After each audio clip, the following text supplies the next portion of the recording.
So I know y'all hear me always talk about just making sure you're not just doing abs and cardio, right?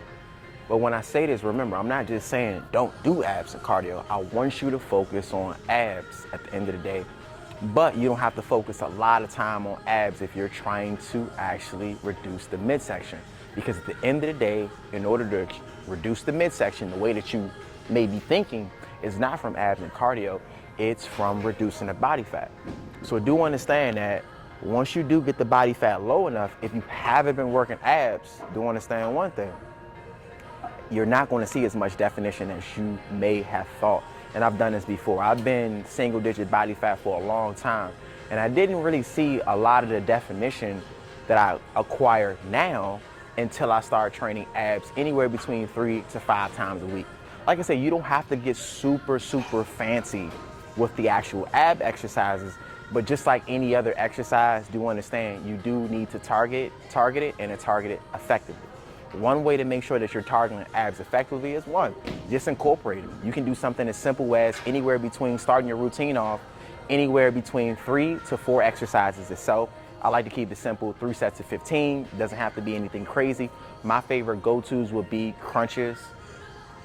Reverse crunches will be another one. Planks. I like to do hanging knee raises, leg raises. Those are generally my go-tos.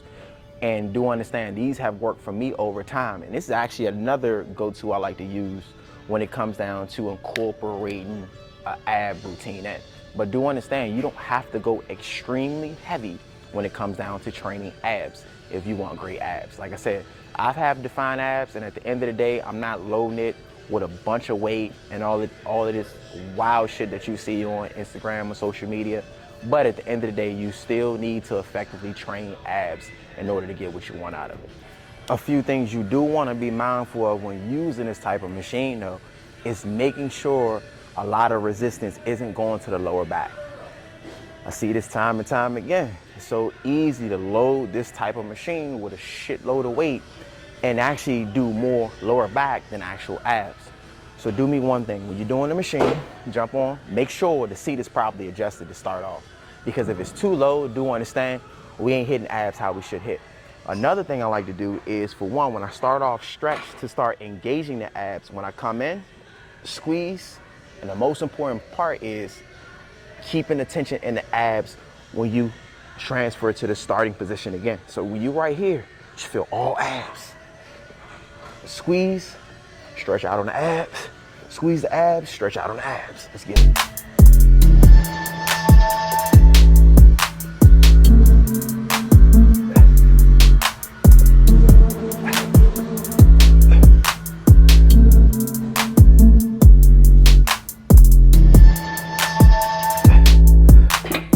Remember, you don't have to load abs with a shit ton of weight. Because I see people love putting 245s on it.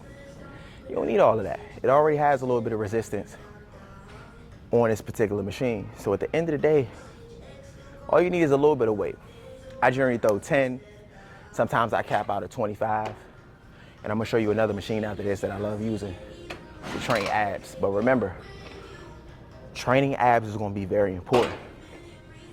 You got core strength, you got core stability. You need to master both.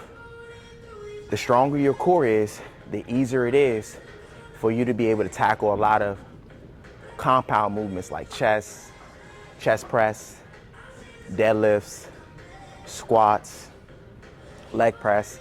You may not notice, but a lot of these exercises engage core. Well, actually, every exercise you do does engage and incorporate core. But if you want somebody that wants to lift more weight, do understand you'll easily be able to lift more weight if you make sure you have a significant amount of core strength as well as core stability.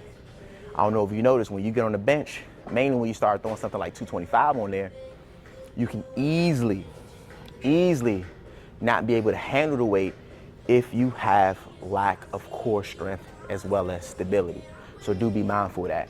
You'll see a big difference once you start incorporating more ab training into your routine, because as the abs get stronger, it'll actually help balance out what you're trying to do with this heavy weight.